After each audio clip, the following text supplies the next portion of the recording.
नमस्कार दोस्तों, वापस से एक नई वीडियो में आपका स्वागत है। तो दोस्तों, आज की वीडियो बहुत ही ज़्यादा खास होने वाली है बिहार पंचायत चुनाव 2026 को लेकर के। और इस वीडियो के अंदर हम लोग विस्तार से समझने वाले हैं कि इस बार बिहार पंचायत चुनाव में क्या कुछ बड़े बदलाव हो रहे हैं, इसके साथ ही चुनाव कब तक हो सकता है और प्रत्याशियों के लिए क्या कुछ बड़े बदलाव इस बार किए गए हैं। इन सब चीज़ों के बारे में हम लोग डिटेल से डिस्कस करने वाले हैं।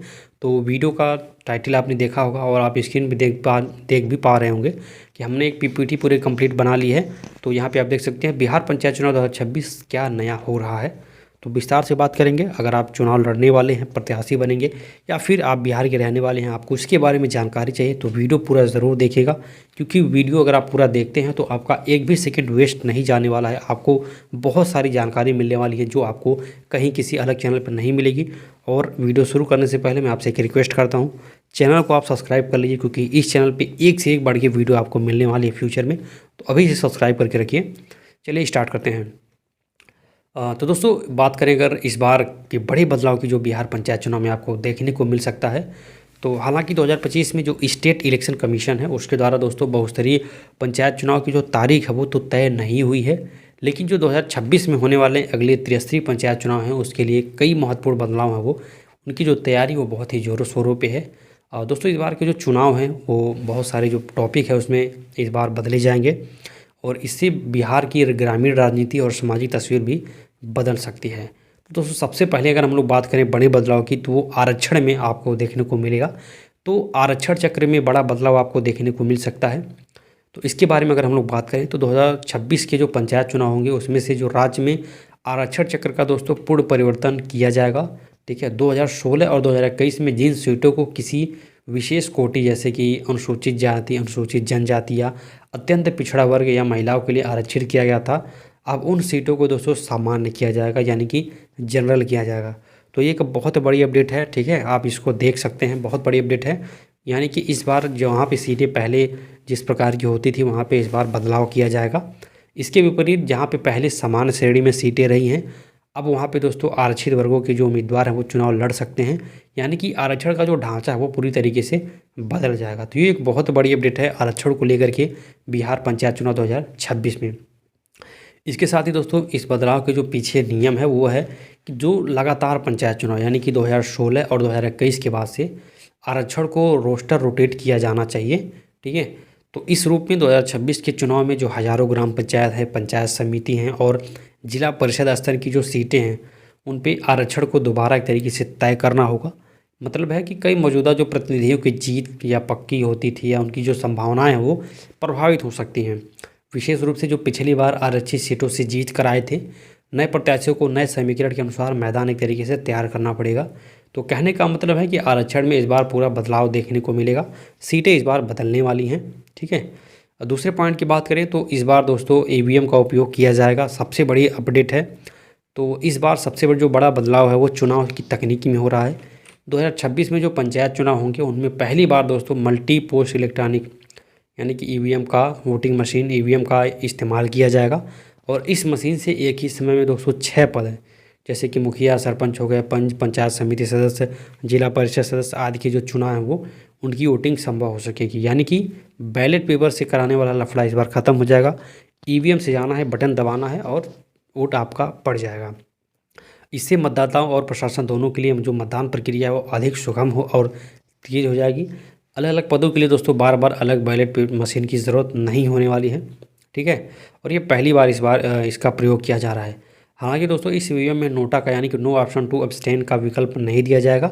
मतलब कि मतदान पूरा करना अब आसान होगा और मतदाता को हर पद के लिए अलग बैलेट तक नहीं जाना पड़ेगा। एक ही जगह से आप जितने भी आपके प्रत्याशी हैं सबको आप मतदान आराम से कर सकते हैं। ठीक है, और इसके साथ साथ बहुत सारे जो बदलाव हुए हैं वो भी आपको हम बताते हैं। आर्थिक संदर्भ में अगर हम लोग बदलाव की बात करें तो दोस्तों, आरक्षण रोस्टर बदलने से ग्रामीण राजनीति में एक नए समीकरण बनेंगे। इससे जो जाति एवं वर्ग आधारित समीकरणों में हलचल आ जाएगी, यानी कि जो पुराने प्रतिनिधि हैं जिनकी पकड़ बहुत तेज़ थी पहले, उनकी पकड़ कमज़ोर हो सकती है, जबकि जो नए उम्मीदवार हैं उनके लिए अवसर बन सकता है। मल्टी पोस्ट ईवीएम और इससे सरल मतदान व्यवस्था जो है वो ग्रामीण क्षेत्रों में मतदान प्रतिशत, विशेष रूप से युवा और पहले कम वोट देने वाले मतदाताओं को बढ़ा सकती है।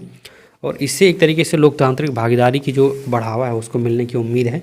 तो ये सारी चीज़ें आपको इस चुनाव के अंदर देखने को मिल सकती हैं। ठीक है, नए आरक्षण से और चुनाव व्यवस्था को लेकर के सामाजिक संवेदनशीलता भी बढ़ेगी। जैसे महिलाओं, पिछड़ा वर्ग, SC ST आदि का जो प्रतिनिधित्व है उसके अनुसार सीटों का जो बंटवारा है वो सब होगा। इससे स्थानीय नेतृत्व की संरचना और ज़मीनी राजनीति में बदलाव हो सकते हैं। ठीक है, अब अभी तक की जो तैयारी हो चुकी है, क्या क्या हुआ है, कैसे कैसे होने वाला है, इसके बारे में हम लोग यहाँ पे समझ लेते हैं। तो दोस्तों 2025 में राज्य में कुछ पंचायत स्तर की जो रिक्तियाँ हैं उनके लिए उपचुनाव हुए थे। तो कुल 2634 पदों के लिए मतदान हुआ था। वैसे उपचुनाव में मतगणना में पहली बार यानी कि OCR तकनीक, ऑप्टिकल कैरेक्टर रिकग्निशन का इस्तेमाल किया गया था, जिससे मतगणना में पारदर्शिता और त्रुटि रहित परिणाम सुनिश्चित करने की एक तरीके से कोशिश हुई थी। हालांकि दोस्तों अभी विधायक स्तर की 2025 के विधानसभा चुनाव प्रमुख रहे हैं। जैसे ही विधानसभा का चुनाव समाप्त होगा तो ये सारी चीज़ें होती हैं। तो ये चुनाव समाप्त हो चुका है अभी आप जब वीडियो देख रहे हैं। तो टोटल अगर हम लोग निष्कर्ष की बात करें तो 2026 का जो पंचायत चुनाव होगा वो केवल चुनाव ही नहीं होगा, बल्कि बिहार के ग्राम स्तरीय लोकतंत्र की दिशा तय करने वाला एक बहुत बड़ा अवसर है। नए आरक्षण चक्र से सामाजिक न्याय और प्रतिनिधित्व की पुरानी जो ढर्रे हैं वो बदल सकते हैं। इसके साथ EVM से मतदान की प्रक्रिया आसान हो जाएगी, जिससे जनता और ख़ास करके ग्रामीण व दलित, पिछड़ा, महिला मतदाताओं की जो भागीदारी है वो बढ़ जाएगा। राजनीति के जो पुराने स्वरूप हैं उनमें बदलाव आने की पूरी संभावना है। जो नए चेहरे हैं, नए समीकरण और नए मतदान स्वरूप से यहाँ पे होगा। नए बदलाव जो एक तरीके से हैं वो देखने को आपको मिलेगा इस चुनाव में। तो दोस्तों अगर आप प्रत्याशी हैं तो अब आपको अपनी तैयारी ज़रूर स्टार्ट कर देनी चाहिए। चुनाव की अगर हम लोग बात करें तो चुनाव जुलाई के बाद से 2026 में होने की पूरी संभावना दिख रही है। अक्टूबर से जुलाई के बीच में ये चुनाव हो जाएगा। तो इसके लिए जो समय समय पर तैयारी है वो निर्वाचन आयोग की तरफ से ये सारी चीज़ें हो रही हैं। तो ऐसे में अगर आप प्रत्याशी हैं तो अब आपको अपनी तैयारी ज़ोर शोर से करनी चाहिए और सब कुछ अपडेटेड रहना चाहिए आपको। इसके साथ दोस्तों अगर आप अपने प्रखंड में यानी कि अपने ग्राम सभा के अंदर, पंचायत के अंदर जो काम हुए हैं सरपंच के द्वारा, मुखिया के द्वारा, उसकी अगर आप जानकारी लेना चाहते हैं तो ये सारी जानकारी आप हमारे माध्यम से ले सकते हैं। जैसे मनरेगा में कितने काम हुए हैं, ठीक है, और रोड कितनी बनी है, नालियों का निर्माण कितना हुआ है, इंदिरा आवास कितने लोगों को मिला हुआ है। तो ये सारी जानकारी लेकर के आप एक अच्छा मुद्दा बना सकते हैं, प्रचार प्रसार अच्छे तरीके से कर सकते हैं। तो जिनको भी इस चीज़ की ज़रूरत हो, जो लोग प्रत्याशी है, चुनाव लड़ रहे हैं और RTI लगा करके थक चुके हैं, जिनको इसका जवाब नहीं मिला है, तो वो लोग बिल्कुल कांटेक्ट कर सकते हैं। आपको एक दिन के अंदर ये सारी जानकारी मिल जाएगी हमारे माध्यम से। तो स्क्रीन पे नंबर दिख रहा है, बिल्कुल कांटेक्ट करिए और सारी जानकारी ले करके पंचायत चुनाव की जो तैयारी है उसको अच्छे से करिए। बाकी मिलते हैं दूसरी नई वीडियो में दूसरी जानकारी के साथ। तब तक के लिए टाटा, बाय बाय।